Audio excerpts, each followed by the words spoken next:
الشيطان الرجيم بسم الله الرحمن الرحيم وما كان الناس إلا أمة واحدة فاختلفوا ولولا كلمة سبقت من ربك لقضي بينهم فيما فيه يختلفون ويقولون لولا أنزل عليه آية من ربه فقل إنما الغيب لله فانتظروا إني معكم من المنتظرين۔ شروع اللہ کے نام سے جو انتہائی مہربان ہمیشہ رحم فرمانے والا ہے۔ اور نہیں تھے لوگ مگر ایک ہی گروہ،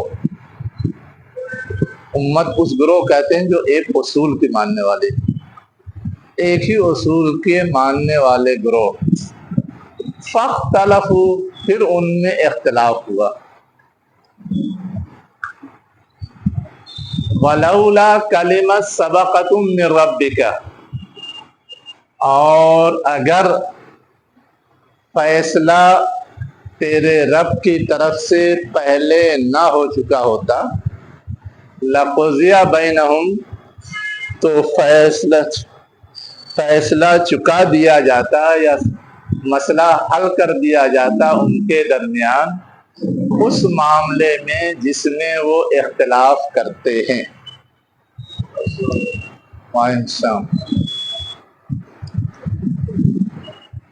اس میں ایک اصولی بات تو یہ بتائی گئی کہ لوگ پہلے دن سے ایک اصول پر قائم ہیں۔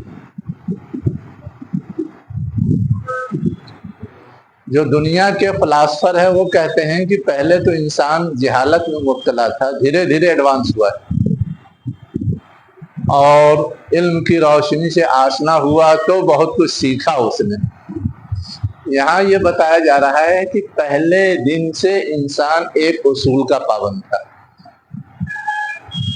اس لیے کہ پہلا انسان اصول لے کے آیا تھا، نبی تھا نا، آدم علیہ السلام۔ اب ان کی جو اولاد تھی وہ بھی اسی اصول کی پابند تھی۔ تو اب سوال یہ پیدا ہوتا ہے کہ پھر آپس میں اختلاف کب ہو گیا؟ تو بتایا جا رہا ہے کہ یہ اختلاف بعد میں ہوا۔ فاختلفوا، یہ پے جو آتا ہے عربی زبان کے لحاظ سے تسلسل اور گیپ بتانے کے لیے، یعنی پہلے کچھ تھا اس کے بعد کچھ ہوا، ہاں پس ترجمہ ہوتا ہے۔ تو اختلاف کیا ہوا یہ یہاں نہیں بیان ہوا ہے، لیکن وہ سمجھ میں آنے والی بات ہے اس لیے نہیں بیان ہوا ہے۔ اس لیے کہ امت جس اصول سے بنی تھی اگر اسی اصول پہ قائم ہے تو کوئی اختلاف نہیں، اور امت جس اصول سے بنی اس سے ہٹ کر کے لوگوں نے کوئی اور چیز اختیار کر لی تو اختلاف ہوگا۔ امت مسلمہ بنی اللہ کی بندگی اور اطاعت اور توحید کی بنیاد پر، یہی توقع کی جائے گی کہ پہلا شخص نبی تھا تو وہ بھی گویا اللہ کی اطاعت اور توحید کی بنیاد پر اس نے خود بھی اپنے آپ کو قائم رکھا اور اپنی پورے ذریت کو بھی قائم رکھا، یہ اصول تھا۔ اب اس اصول سے ہٹ کر کے اللہ کی اطاعت کے علاوہ دوسروں کی اطاعت اختیار کرنا، اللہ کو پوجنے کے علاوہ دوسروں کو پوجنے لگنا، اللہ کی دی ہوئی ہدایت کے مطابق زندگی گزارنے کے بجائے اپنے من پسند زندگی گزارنے لگنا، یہیں سے اختلاف شروع ہوا۔ یہیں سے کیا ہوا؟ اختلاف شروع ہوا۔ اسی کو کہا گیا فاختلفوا۔ کچھ وقت گزرنے کے بعد لوگوں نے جب اس طرح کی چیزیں اختیار کرنی شروع کی تو اختلاف شروع ہوا۔ اب جب اختلاف شروع ہوا تو یہ اختلاف ایسا تھا جو مجرمانہ تھا۔ کیا تھا؟ مجرمانہ، اس لیے کہ یہ ایک طرح سے اللہ کی الوہیت کو رد کرنا تھا، کسی اور کی الوہیت کو اختیار کرنا تھا، یہ تو جرم تھا۔ اب اس جرم پر ہونا کیا چاہیے تھا؟ مجرم کو فوراً سزا ملنی چاہیے تھی، لیکن اللہ تعالیٰ نے فوراً سزا نہیں دی۔ کیوں نہیں دی؟ اس بات کو آگے سمجھایا جا رہا ہے۔ کیا کہا جا رہا ہے؟ اللہ کا ایک فیصلہ پہلے سے تھا کہ اگر لوگ سرکشی کریں گے، نافرمانی کریں گے، انحراف اختیار کریں گے تو ان کو سنبھلنے کا کچھ وقت دیں گے، یہ نہیں کہ ابھی غلطی کی اور ابھی کوڑا برسا دیا، سنبھلنے کا وقت دیں گے۔ اب سنبھلنے کا وقت کتنا ہوگا ہم اور آپ نہیں جانتے، لیکن اللہ نے انسانی نفسیات اور انسانی ضرورت کے لحاظ سے ایک وقت طے کر رکھا ہے کہ کتنا دینا ہے، اس بیچ کیا کرنا ہے۔ کہا جا رہا ہے کہ اللہ نے ان کو فوراً نہیں پکڑا، ان کی فوراً گرفت نہیں کی، ان کو فوراً سزا نہیں دی۔ اس کی وجہ یہ تھی کہ اللہ تعالیٰ نے ایک مہلت، ایک موقع، ایک چانس دینے کا فیصلہ کر رکھا تھا۔ اگر یہ فیصلہ تھا تب تو وقت لگے گا، یہ فیصلہ اگر نہیں ہوتا اللہ تعالیٰ کا، یہ ہوتا کہ جب جو غلطی کرے گا فوراً نپٹارا، فوراً سزا، فوراً کاروائی۔ اسی کو کہا لَقُضِیَ بَیْنَهُمْ فِیمَا فِیہِ یَخْتَلِفُونَ، تو ان کے درمیان فیصلہ کر دیا جاتا جس معاملے میں وہ اختلاف کر رہے تھے، کون صحیح ہے کون غلط ہے، صحیح والا آزاد اور غلط کرنے والا ماخوذ، پکڑا جائے گا، سزا دی جائے گی۔ لیکن اللہ نے ایک اپنی سنت طے کر لی تھی، اس لیے ان کو فوراً نہیں پکڑا گیا۔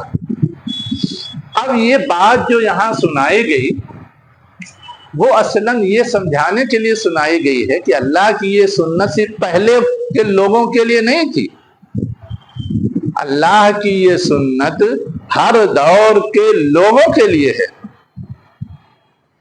نبی کریم صلی اللہ علیہ وسلم تشریف لائے، انہوں نے حق بات سمجھا دی، اب نہیں مان رہے ہیں تو ان کی سزا ہونی چاہیے، لیکن اب سزا فوراً دی جائے تو اس سنت کے خلاف ہو جائے گا، ان کو سنبھلنے کا موقع تو دینا چاہیے۔ تو وہ لاکھ معجزات کا مطالبہ کرتے تھے، انکار کرتے تھے، انحراف کرتے تھے، مخالفت کرتے تھے، پھر بھی ان پہ عذاب کا کوڑا نہیں برس رہا تھا۔ وجہ اس کی یہ تھی۔ تو یہ ایک اصولی بات تھی جو سب کے لیے تھی، اور جو حضور کے مخاطب تھے ان کے لیے بھی ہے، اور وہی مشن اگر ہم لے کے چل رہے ہیں تو ہمارے لیے بھی ہے۔ ہم لوگ بھی پریشان ہوتے ہیں نا، 75 سال سے تحریک اسلامی چل رہی ہے اور لوگ اس کو مان نہیں رہے ہیں، تو نہ ماننے والوں کی بھی تو خبر لی جانی چاہیے۔ اللہ تعالیٰ آخر کیوں نہیں لے رہا ہے؟ ہماری ڈیوٹی تو ہے کہ ٹھیک ہے لگے رہو جب تک لگے رہنا ہے، لیکن اللہ تعالیٰ کو ایسے عناصر کی بھی تو خبر لینی چاہیے۔ ہمارے ذہنوں میں بھی یہ سوال آتا ہے، اس کا جواب یہاں ہے۔ اب آگے اسی روشنی میں جو بات سمجھائی جا رہی ہے وہ ہے وَيَقُولُونَ لَوْلَا أُنزِلَ عَلَيْهِ آیَةٌ مِّن رَبِّهِ، کہ یہ کفار و مشرکین اتنے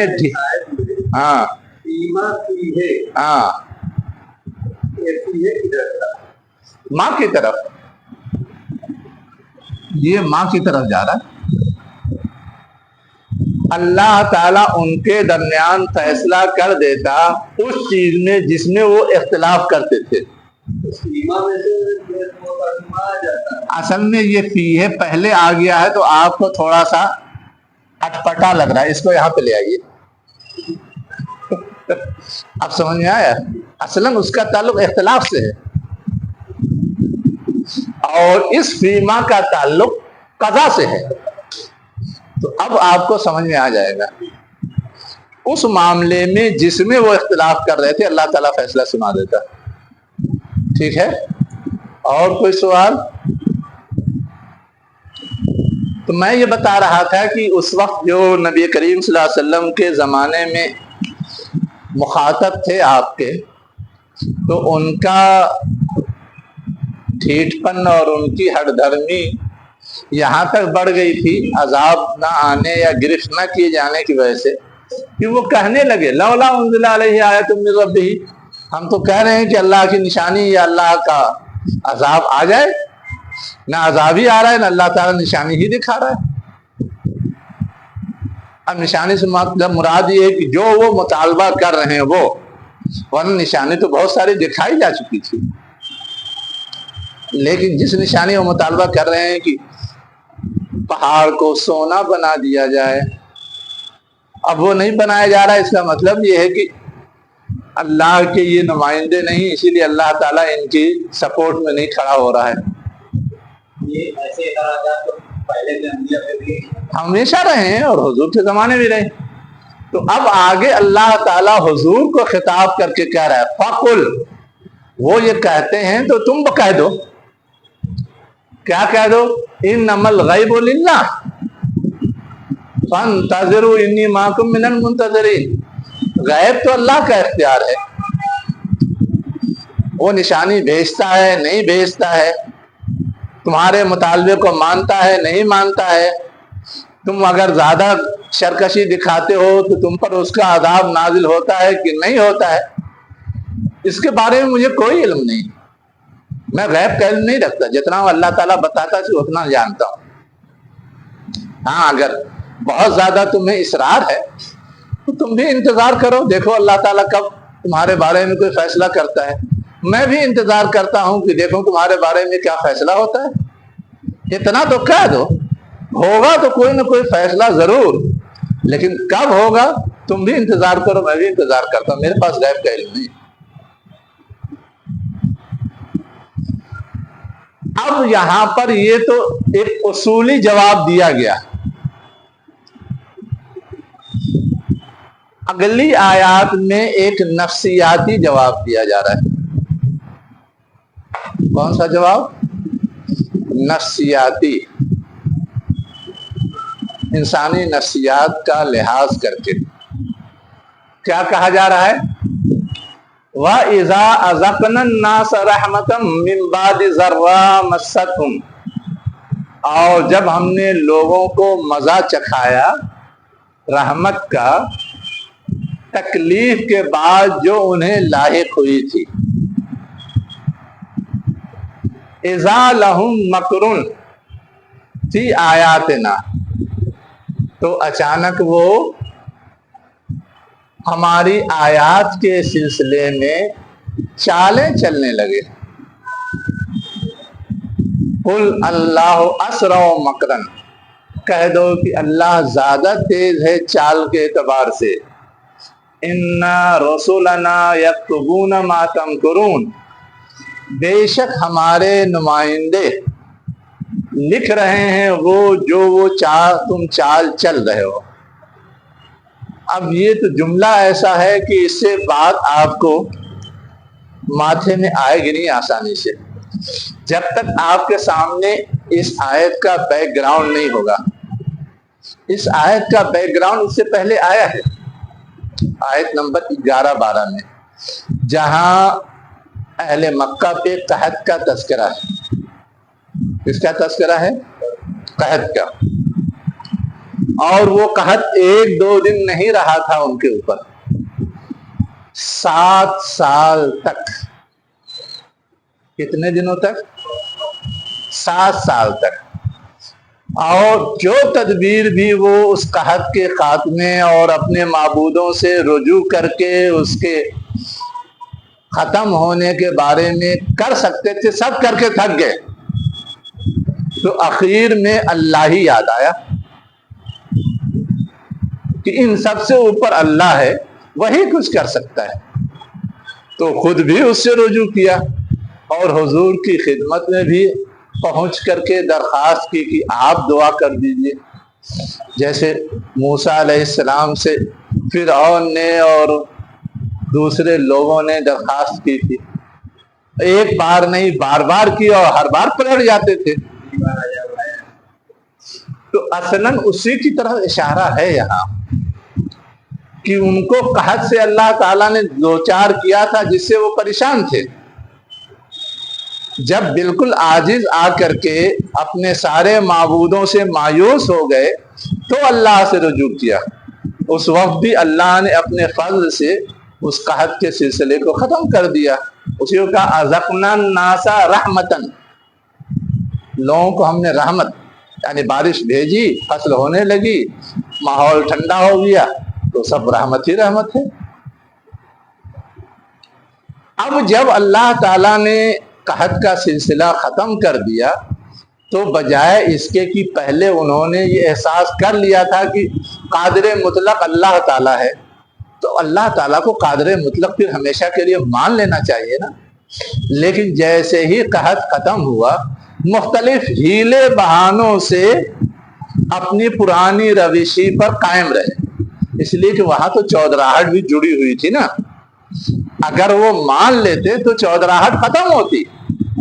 اسی کو کہا گیا ہے اذا لہم مکر فی آیاتنا، کہ ہماری اتنی بڑی نشانی دیکھی کہ ہم نے ان کو 7 سال تک قحط میں مبتلا رکھا، اور ایک ہی سال اتنی بارش کر دی کہ ساری تکلیف ان کی ختم ہو گئی اور ان کے ضرورت کا سارا سامان ہو گیا. تو اب وہ اس طرح کی نشانی اور بھی یہ دیکھ چکے ہیں، ان سے پہلے کے لوگ بھی دیکھ چکے ہیں جن کے بارے میں یہ آگاہ ہے، پھر بھی ان نشانیوں کے حوالے سے تعویل کرتے ہیں اور مختلف ہیلے بہانے سے اس سے گریز اختیار کرتے ہیں، حقیقت پسندی کا ثبوت نہیں دیتے. تو کیا ہے، کہہ دو کہ جس طرح تم ہیلا بہانہ کرتے ہو نا اور اپنی چودراہٹ کی حفاظت کی تدبیر کرتے ہو، اللہ تعالیٰ اس سے زیادہ تدبیر کرنے والا ہے تمہارے ان تدبیروں کو توڑنے کے لیے، تمہاری ان چالوں کو ناکام بنانے کے لیے، تمہاری چودراہٹ کو ختم کرنے کے لیے. گویا ایک طرح سے یہ دھمکی ہے، قل اللہ اسرع مکرن. اور آگے یہ بھی کہہ دیا کہ یہ سب زبانی بات نہیں ہے، سب چیز ریکارڈ کی جا رہی ہے. اس کے بارے میں آج نہیں کل جب تم اللہ کے حضور حاضر ہوگے تو بھی باز پرس ہوگی. اِنَّا رُسُلَنَا يَكْتُبُونَ مَا تَمْكُرُونَ، جو چالے تم چلتے ہو اس کو ہمارے جو نمائندے ہیں، جو لکھنے کام پہ ڈپیوٹ ہیں، ایک اس کندھے پر ایک اس کندھے پر، اور اس کے علاوہ صبح شام پتہ نہیں کتنے نمائندے آتے رہتے ہیں دنیا کا سارا ریکارڈ تیار کرنے کے لیے. تو وہ سب لکھ رہے ہیں. ایسا نہیں کہ کوئی بھول جائے گا یا کوئی چیز چھوٹ جائے گی جس پہ تمہارا مواخذہ نہ ہو اور تم ایسے ہی آزاد پھرو گے. تو یہ ایک طرح سے ان کو نفسیاتی طور پہ جس چیز کو انہوں نے تسلیم کر لیا تھا، اس کے باوجود اس سے انحراف اختیار کیا تھا، اس پر ان کی گوشمالی کی جا رہی ہے. شاید سمجھ میں آ جائے، شاید سنبھل جائیں. اب اسی بات کو کچھ اور وسیع تناظر میں عملی زندگی میں انسان کے ساتھ جو بہت سارے مسائل پیش آتے ہیں سمجھایا جا رہا ہے کہ یہ ایک مسئلہ نہیں ہے کہ قحط میں تم پریشان ہوئے اور تم ہر طرف سے عاجز آ کر کے اللہ کی طرف راغب ہوئے تو اللہ نے تمہاری مدد کی اور تمہاری آفت دور کر دی. زندگی میں بہت سارے موڑ آتے ہیں، بہت سارے مراحل آتے ہیں جس میں تمہارا طرز عمل یہی ہوتا ہے. اب ایک دوسری مثال دی گئی. کیا دی گئی؟